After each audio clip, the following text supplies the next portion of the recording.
We said earlier that a stock pitch is an essential part of an equities interview. As part of this course, you have access to a downloadable stock pitch guide that goes over all the points we're about to cover here, but it has more detail as well as providing you with multiple real-life examples of stock pitches, structured in the same way we're about to show you over here.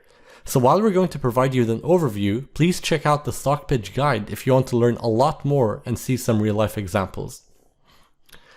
So, you're at an equities interview and the interviewer suddenly says, pitch me a stock I should buy or sell. Instead of fumbling around, you can really impress them with a well-structured, well-researched, convincing stock pitch. And a well-structured stock pitch has 6 key parts, so let's go over them. The first part of a stock pitch is the recommendation itself. What's the name of the company and should you buy or sell its stock? Avoid hold recommendations. They're not actionable and they show very little conviction. A key part of the recommendation is your expected price target for the stock. What do you think it's worth? Doesn't have to be from a very detailed valuation model. It can be from a simple valuation framework as long as there's some sound logic behind it. You'll get to explain your valuation in more detail later on in the stock pitch. The second part of the stock pitch is the company background. What does the company do and how does it make money? You should also give some background on the industry. Is it a cyclical or defensive industry? Is it a growing or a declining industry?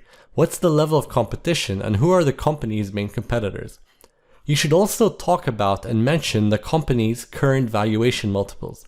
What PE or EV/EBITDA, for example, is it trading on? Pick the multiple that makes the most sense for that kind of company.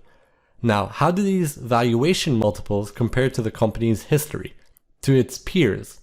You can find all this data from websites such as Yahoo Finance, Atom Finance, and Koifin. The first 2 parts of the stock pitch set the scene. The investment thesis, the third part, it's the proper meat. So the first 2 parts are the appetizers. The investment thesis is the main course. It's the most important part of your pitch. Your investment thesis is basically your 3 key reasons behind your recommendation to buy or sell the stock. You have a lot of freedom here and there's no exact 3 points we can tell you to cover, but we provide you with a lot of guidance in our stock pitch guide as well as multiple examples of investment theses. The fourth part of a stock pitch is catalysts. As the saying goes, stocks can stay mispriced forever if the market doesn't realize it. Catalysts are certain key events within the next 6 to 18 months that would make your investment thesis play out, make the market realize the stock's mispricing, and ultimately make your investment recommendation work. Examples of catalysts include a new product launch, a clinical trial result, potential acquisition of the company, spinning off a particular business segment, and so on. Don't pick or talk about catalysts that are very far out in the future, for example 3 to 4 years. Not only is something that far away very uncertain, but most investment firms won't be keen for a recommendation that won't work for another 3 to 4 years. Now, catalysts can be very important for some investment pitches and less so for others.